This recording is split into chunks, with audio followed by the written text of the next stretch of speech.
还记得这个图案吗？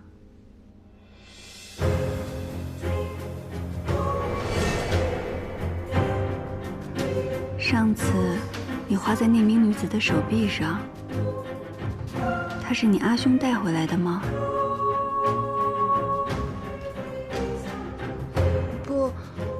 不是阿兄。那，你认识那名女子吗？知道她叫什么吗？不认识，只认识阿兄、娘，还有安。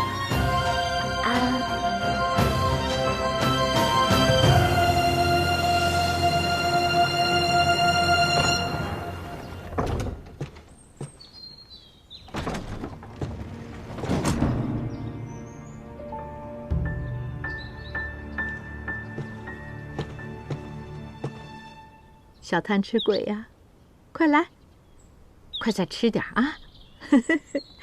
吃饱了是吧？娘，哎，叶新一来了。哦，人在哪儿呢？还不赶快请进来？他往后院去了。那老身去看看他。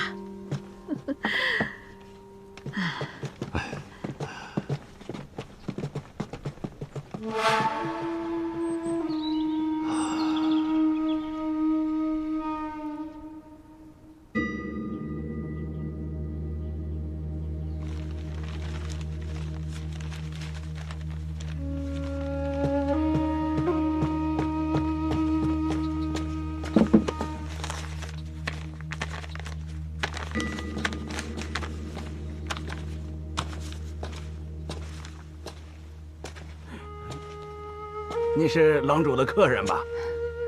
老伯，这里是藏书阁吗？是啊，趁着天气好，拿出来晒晒，防虫蛀嘛。这藏书阁看起来比前院的房屋要新啊。你当真眼尖呐！这里原本不是藏书阁，而是一间客房，可多年前却被一场大火给烧没了，这是重新修建的。大火？这里怎么会起火啊？不好说呀。没什么不好说的。老夫人，这么多年过去了，我儿还珍藏着于前赠给他的这些书册，别人都避讳谈及旧事，但老身没什么可避讳的。客房着火是与10几年前的御史案有关。这个案子，平安也曾听闻过，只是没想到海公竟然与于前相识。当年我儿于前、孙熙正是同窗好友，亦同科及第。没想到10几年前，于前因御史案被满门抄斩，我儿不信于前会做出伤天害理之事。自他离世后，就郁郁寡欢。后来有个人找上门来，自称是罹难女子的家眷。这个人叫什么？记不清了。他声称此案有冤情，找我儿帮忙，要看御史案卷宗。我儿以为有机会能为死去的好友洗脱冤屈，急忙调了御史案卷宗出来，就在这间客房给他看。岂料啊，那日海公邀我和几位友人上门，想一同探讨这御史案的疑点。海公告诉我们说，有位受害女子的家眷找上了门，正在看卷宗。海公正想为我们引荐那人，可谁知那人竟然意外打翻了烛火，焚毁了卷宗，就连海公那间客房啊，也随之付之一炬了。想不到御史案的卷宗早已化成灰烬了。海公差点因此无法交差呀，无奈我们只好一起找到了海公的恩师，就是如今的梅相说情。才帮他在暗毒库那边解决了此事。真是没想到，于谦当年还有你们几位仗义同僚。不过你说的我有些好奇了，与你一同上门的都有哪几位旧友？啊，我也真是敬佩你们，在那个时候还愿意相信于谦的清白。他们是……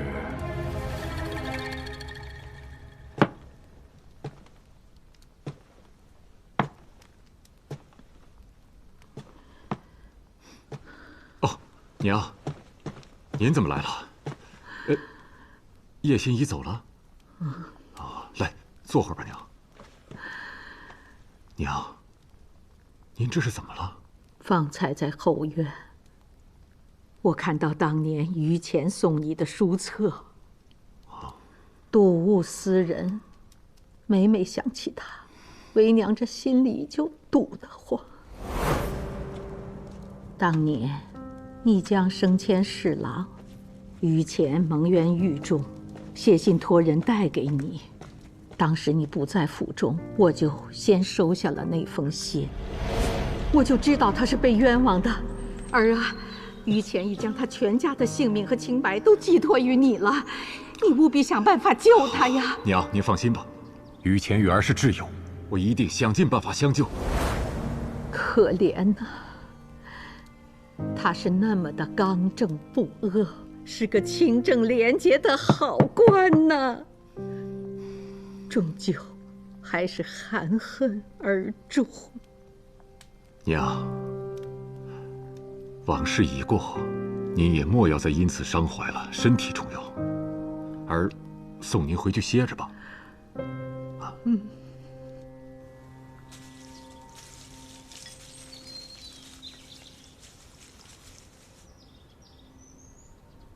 花娘那边吩咐好了吗？一切都已准备妥当，郎主放心吧。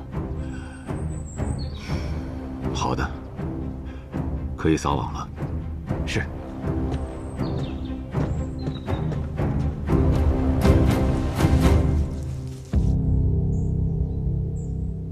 除了孙熙正以外，其他目睹卷宗被烧的人，他们所说也都一致。海夷平确实是于谦多年的挚友，甚至在御史案之后，还为于谦说过好话。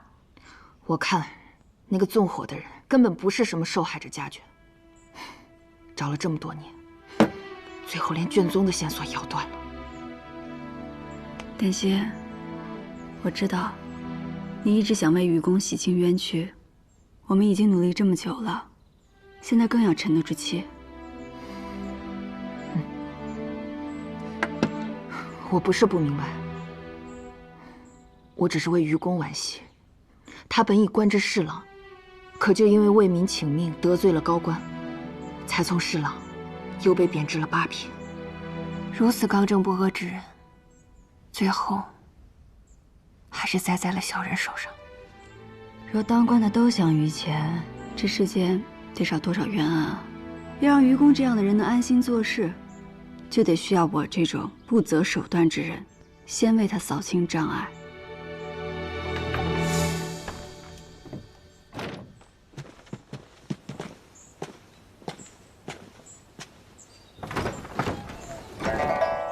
50人，看样子伤好的差不多了，别老闷在屋子里。来，把这个换上。这是何意？左威卫大将军回京，民同乐，宵禁延迟2个时辰。人生有3狂：狂吃、狂喝、狂乐。此时不乐，更待何时？有这等好事，当然恭敬不如从命。那美人儿还不换衫？难道要我帮您？谁人如我4级风？卷云自来去，扶摇9万里，天地只掌间。畅快，真畅快。武舍人，哎，别这么叫，煞风景。以后都叫我显儿。显儿，你现在的样子跟我想象的判若两人。说来也怪，你这一心之术，无论在哪儿都应传作奇闻，怎么除了圣都，其他地方都没有听说过？我常去一些闭塞之地游医，没有听说过也不奇怪。是吗？我倒觉得越是闭塞之地，越容易将奇才视为异类。我还是第一次听说有人这样评价我。我从你身上闻到了秘密的味道，愿意告诉我吗？现在还不是时候，也许有一天我会告诉你的。好，到时我一定带最好的酒来听。不过人啊，仍需向前看，不要回头啊。你听着风，多自由。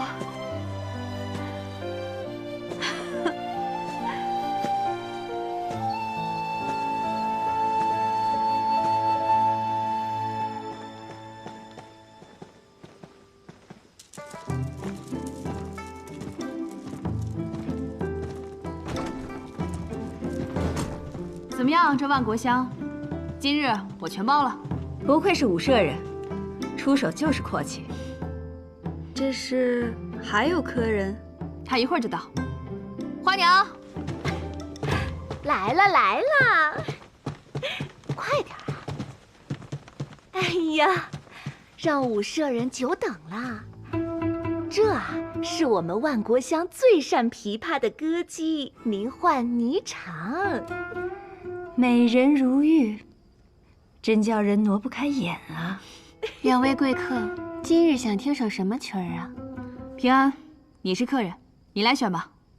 客随主便。我看两位贵客气宇不凡，那今日就来一曲《木兰辞》吧。好，这首我喜欢。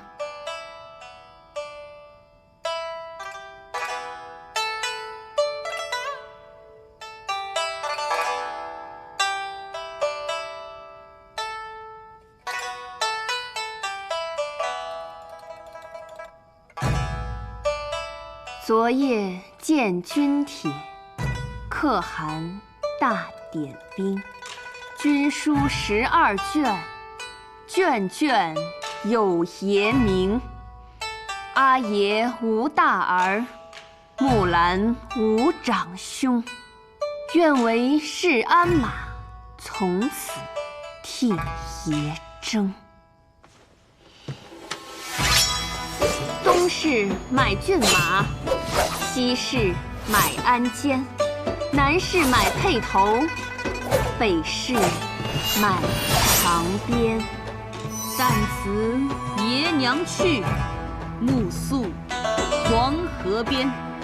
不闻爷娘唤女声，但闻黄河流水云间间。好，平安。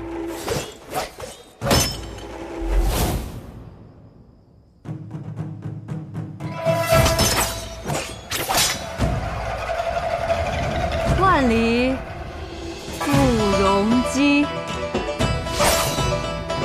关山度若飞。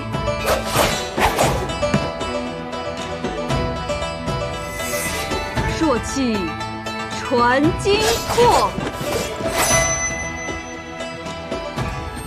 寒光照铁衣。将军百战死，壮士10年归。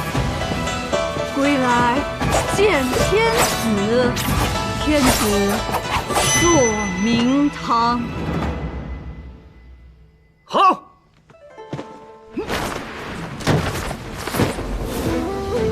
好。好一个巾帼不让须眉！叶姑娘舞剑看似恣意随性，但横剑刺出时却锋芒毕现。你知道我？老李2进2出的一心之才，我戍边归来，显儿就与我讲了不少你的故事。原来是武大将军，平安幸会。你让我查的，去年从圣都调去扬州修河堤的工匠，我已经盘问过。河堤坍塌背后的确有蹊跷。跟那个大善人李宗旭有关。河堤坍塌，导致盐田被淹，盐价节节攀升，最终获利的只有他李宗旭。少卿，你这阵子就没歇过，盐价日涨之时还得慢慢查。今夜武将军回京，宵禁盐食，不如好好放松一下。我看某人是急着去夜会佳人吧。对了，武将军回朝，谁给他接风洗尘啊？好些贵人都递了名帖给他，可将军都没去。但我听说有人看见他进了万国乡。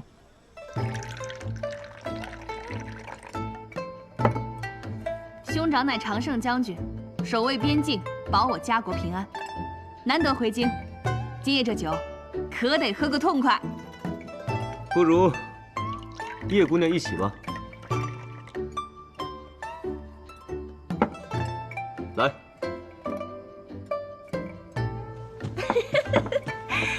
三位贵客，我万国乡近日新来了一名武姬，舞姿卓绝，连武舍人也未曾见过。今日既然为大将军接风，不如把他换来一舞，可好？没见过的，那倒是新鲜。我现在就去把他换来。为武将军接风洗尘，这热闹怎少得了我呀？袁绍兴这5年在圣都养尊处优，这面色看上去可比当年在军营好上不少啊。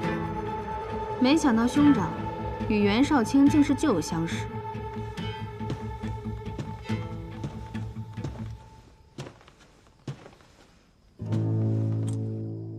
这万国乡的佳酿，可是你在边塞根本尝不到的。来，这些年万国乡的酒，怕是把袁绍卿的骨头都给泡软。也是，酒不喝，官路不亨通啊。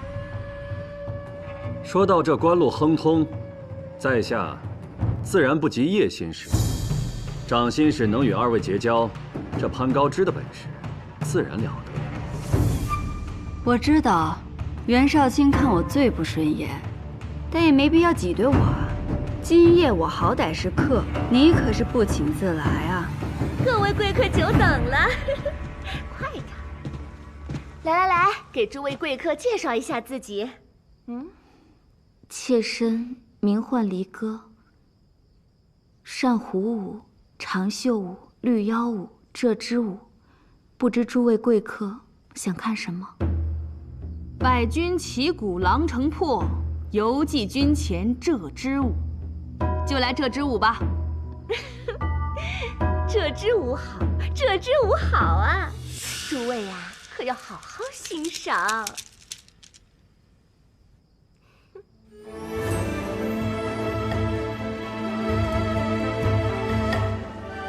武将军难得回朝，少城为你接风洗尘。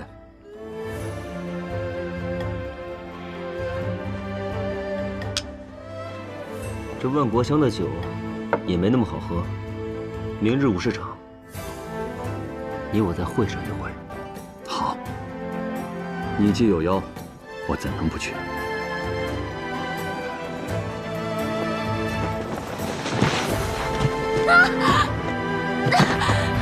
哎呦，这怎么回事啊？我看看。哎，不中用的东西，万国乡的脸都被你丢尽了，还不赶紧起来！起来呀！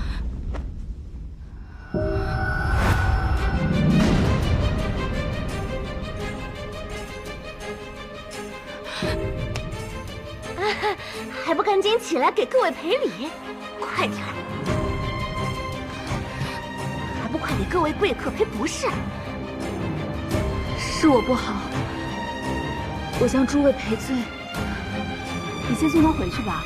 我的错。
你是说离哥手臂上有和彩莲手臂上一样的昙花烙印？没错。你对离哥了解多少？了解的不多，他刚来，平时也不爱说话。但是我听花娘提过一嘴，他是被家人卖到万国巷的。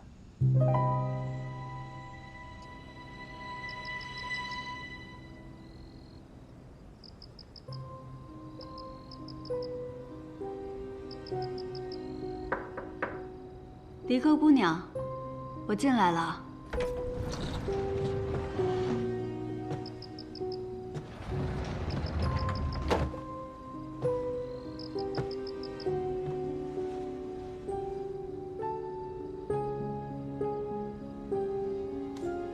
离哥姑娘，刚刚有没有受伤？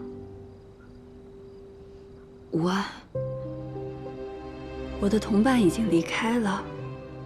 离哥姑娘，可否陪我聊聊天？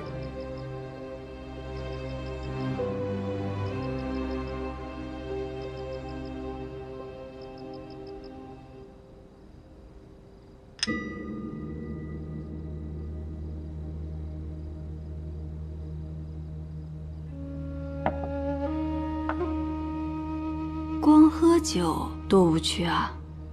不如我们玩个游戏。什么游戏？猜心。我猜中你的心事，你就喝一杯酒；我猜错了，就自罚一杯。你我不过刚刚相识，这样也算公平吧？这听来好像对你不太公平。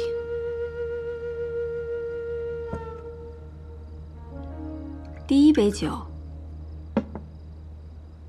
你跟我说话时虽面带笑意，可心中却极为痛苦。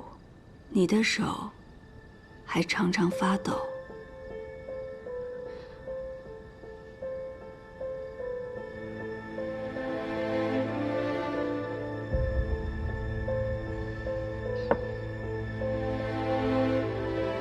第二杯酒，正因苦闷难解，你会割伤自己，借以发泄。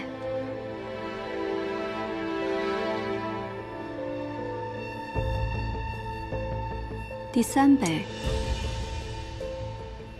你究竟是什么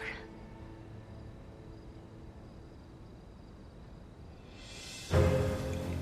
第三杯酒，你感到痛苦，是因为有人打碎了你对人世间美好的期望，甚至将你抛弃，你很难再对别人敞开心扉。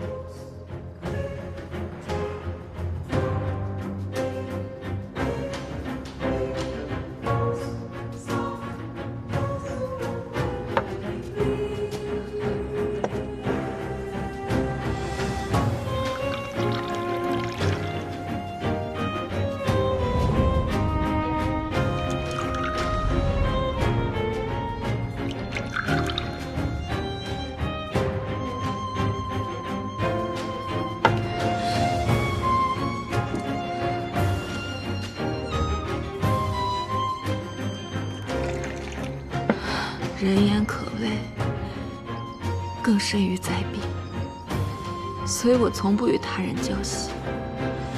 可没想到，与你不过初相识，便被你看穿了心思。你刚才不是问我是谁吗？我叫叶平安。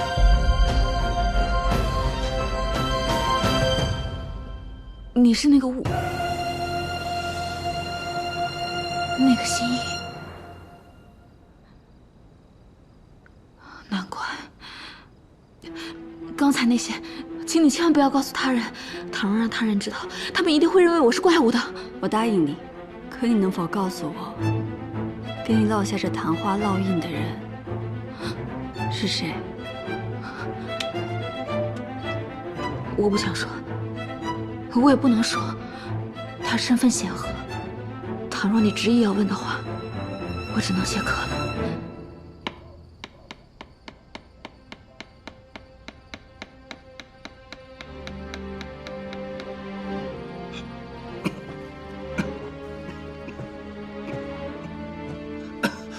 父亲在雕刻什么？千秋阁，千秋万岁之意。若圣上喜欢，待佳节便献给圣上；若不喜欢，为父只能自己留着了。精雕细琢，在这紫檀木上雕好千秋阁，恐怕得花上1年的功夫。到时圣上见了父亲这份心意，必定龙颜大悦。贤儿，明日你总该有时间上山去看看你母亲了吧？女儿还有些公家之事未了，明日亦不得闲。你年幼之时，你母亲便进山修道，委屈冷落了你。你心里若有怨，就怨为父吧。父亲说笑了，若不是当年父亲赏识女儿的策论，带我觐见圣上，女儿又怎会有今日呢？父亲身体还未好全，早些休息吧。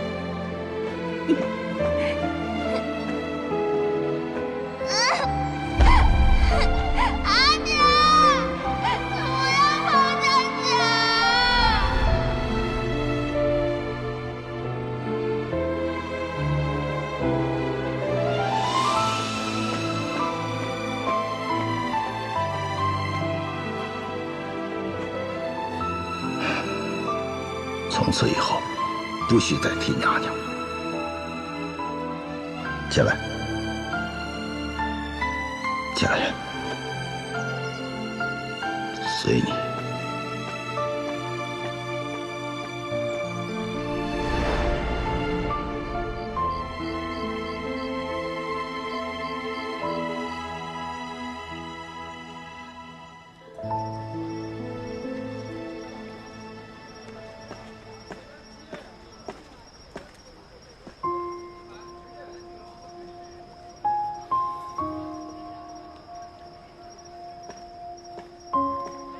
顾文宇，你这个花灯倒是挺别致的。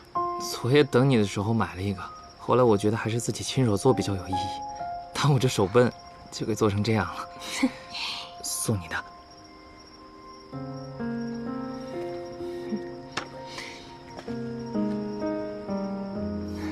你看，这月影美吗？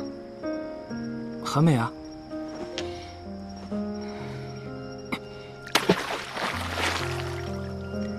那现在呢？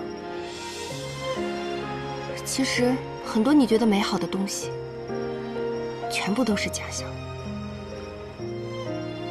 我也一样，我知道，如果我一直犹豫不决不给你一个答案，你跟我都不会高兴的。顾文宇，从今往后，我的肉铺谁都可以来，但你不行。我不会跟你在一起的。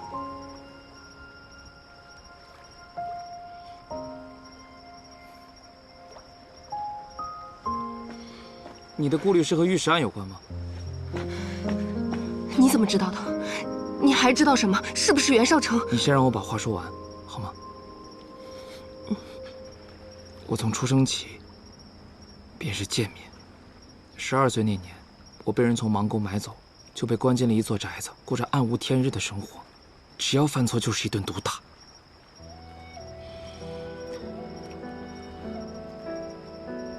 我阿娘担心我呀，她就跑过来看我。她只是想看我一眼，就被买我的那个狗贼给打死了。我冲上去跟他拼命，若不是少卿救了我，我真不知道我现在会是什么样子。所以假象也好，真相也罢，过去的经历都是我们的一部分，不用逃避。我从来就没有逃避过。这些年我一直想要回家，想要跟我阿爷相认，但是我不敢，我也不能，我只能每天带着阿爷送我的吊坠，假装他还在我身边一样。顾恩宇，我跟你都生活在痛苦之中，你帮不了我，就像我也帮不了你一样。我尊重你的选择，但我对你不仅有喜欢，还有敬意，所以你以后不论做出什么样的决定，我都希望一直陪着你。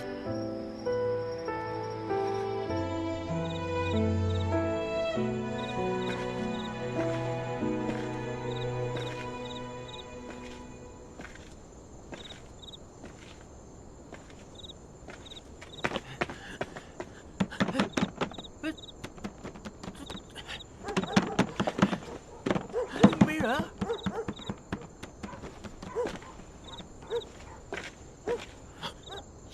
叶喜，哎呀，是你们呀？这大晚上的干什么呀？是我拉他来的。这2天他又发病了。我什么时候发病了？没病，你今天晚上跟人家起哄，想去闹来着。你瞎说什么？发生什么事儿了？都别动！你们再往前一步，就是逼死人了！蔡云，我们辛辛苦苦干了那么久，临了了你1分钱都不给，你当我们这些短工都是好欺负的是吧？给我钱！我说不给了吗？我说不给了吗？你们总得多宽限我几日嘛！1天拖2天，2天拖3天。少军，把他拖下来！你们都别过来啊！别过来啊！我，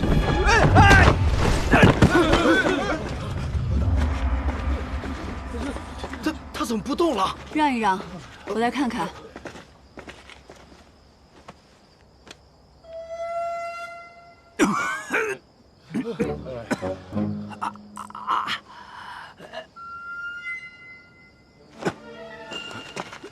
说吧，为什么欠大家的工钱不发？我带钱去赌方输了。继续编。真的，我没骗你。听说过安心馆的叶平安吗？你是那个吴？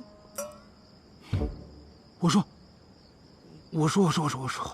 这不是我花了半辈子的积蓄，开了这么一间布坊，我琢磨着，我蔡云也搏一搏富贵命，可谁成想，前脚圣都大布坊派人来收什么入室钱，后脚南市署的小丽又说我这布不合格，我这上上下下这通打点呢，你别说给他们的工钱，我连饭钱都没有了，我。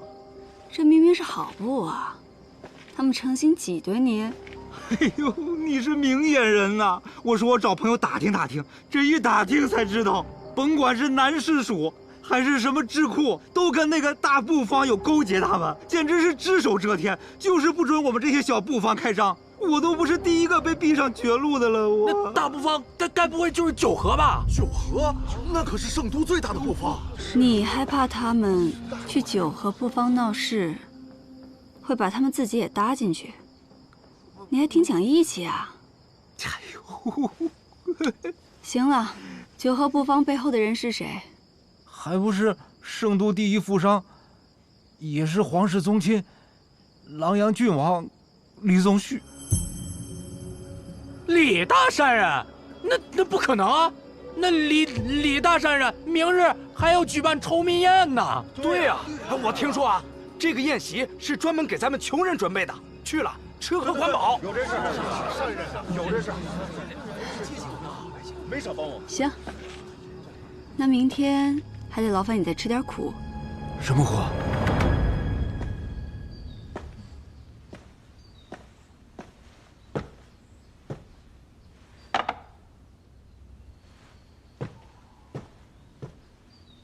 贺生，你要当爹了。真的吗？我们袁家要有孩子了，我袁和山要当爹了，我袁和山要当爹了。白生，日后家里的苦活累活都我来做啊。还有，从今往后我滴酒不沾。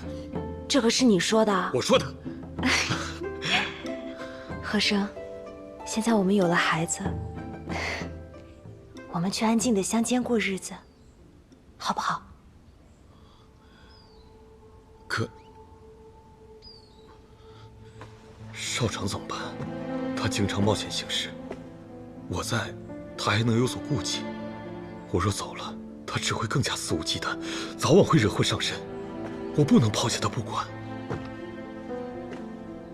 贺生，我知道你对他放心不下，可你总不能一辈子都守着他。不管怎么样，你都要让他知道我们的想法，好不好？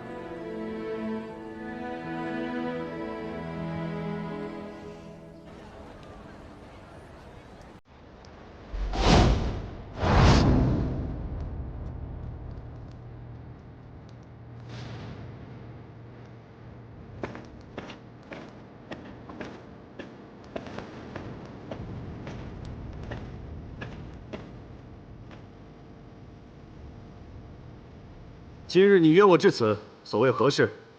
我想看看你的拳脚，是否如同你的为人一样废了。今天，你必须与我一战。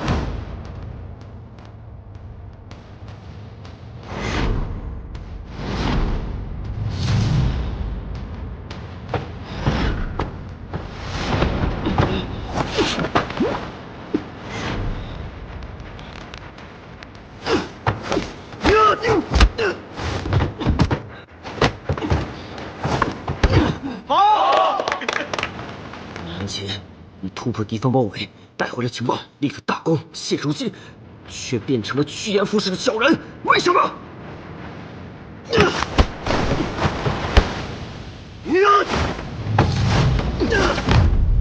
小人如何？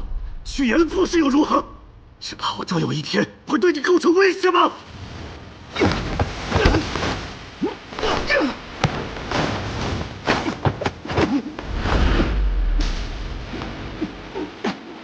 真是贪图权贵，又为何不惜夺得贵州，替蒙沟人请命？你为我行事，行了吗，大将军？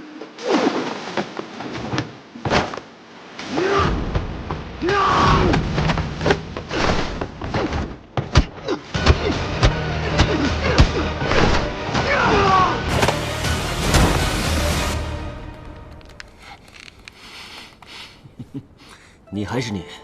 你也一样。好，太好了！此次回来什么目的？我以为凭我们的关系，我不说你也能猜出来。我明白了，下次请你喝酒。好啊，我可要喝最好的酒。管够。